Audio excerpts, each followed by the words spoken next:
What's up guys, my name's Britt. So today I'm going to be talking about my experiences with university, when I first started, things that were going through my head, and yeah, just some advice for you guys if you're thinking about starting, where to go, what course to do, and yeah, just some general advice.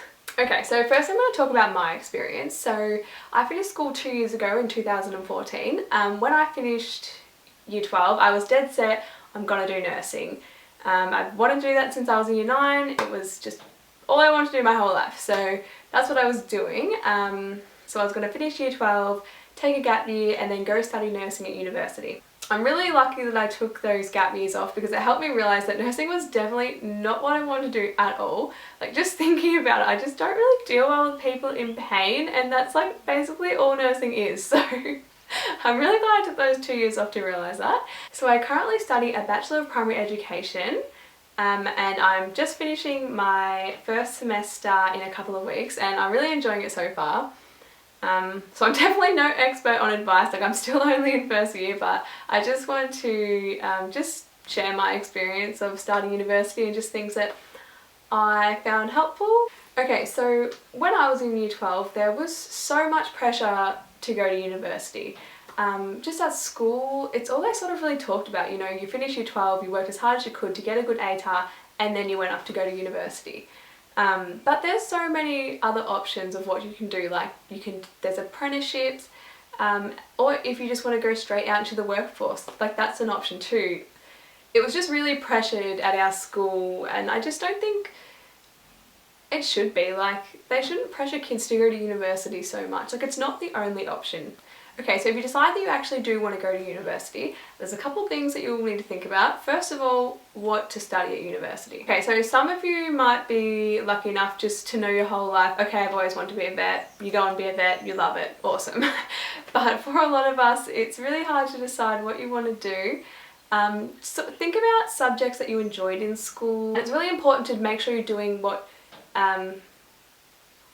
you want to do, not what your family wants to do, not what you should be doing, just something that you want to do. Because at the end of the day, you got to do a couple of years at university for this course, and you know, you want to love it. Like, you're going to go out and do a job in that in the future, so you want to love what you're doing, so make sure it's something that you really want to do. Okay, so to help make a decision on maybe what you want to do, if you're sort of tossing up between maybe primary school teaching and nursing, like me, I would recommend going and doing some work experience. So yeah, just going to the school and asking to volunteer for a week, or going to, I don't really know what the rules are on whether you can do experience as nursing, but yeah, just going into that field of work and asking to volunteer, and you know, that way you'll get a lot clearer of an idea if that really is what you want to do.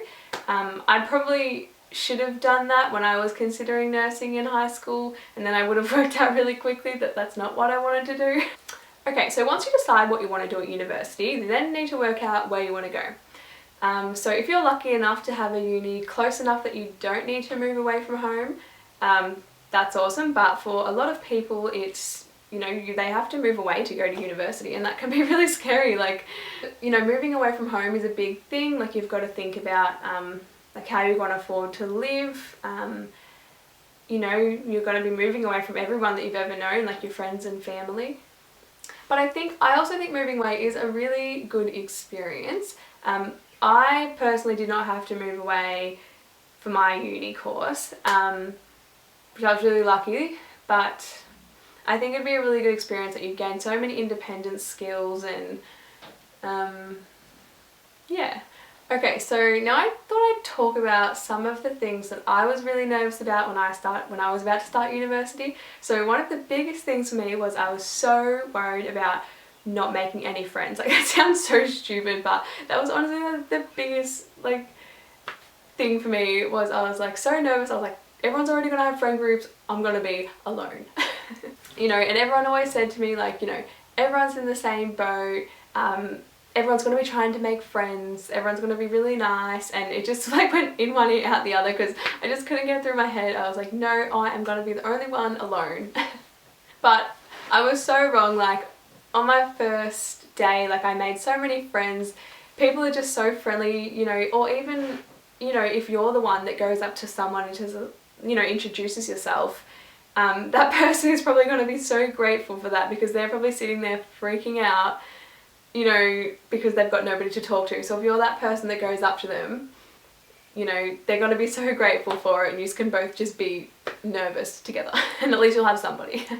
Another thing you can do once you're at university is, to help with making friends and that sort of thing, is go to as many social events as possible. So at my university, it's not massive on like the social side of things, but you know, we do have parties every couple of weeks here and there, which yeah, I would definitely recommend going to. I've been pretty slack on it actually. I really probably should go to more, but yeah, I think it's a really awesome way to meet new people and just have fun with them, you know, outside of uni work. You're not just talking about uni work. Okay, so this didn't really affect me, but I know lots of my friends that have had to move away for their uni courses.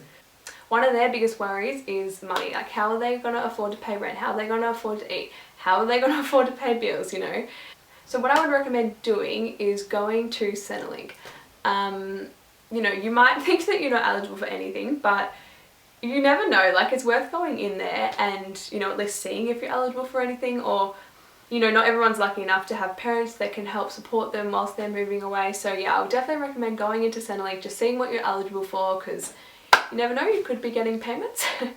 And if you do decide to do that, I would get in a couple of months before university starts, because if you're heading in the week of uni starting, everyone else has got that same idea, so you'll be waiting months before you even start getting any payments at all. So get organised with it and go in a couple of months before uni even starts.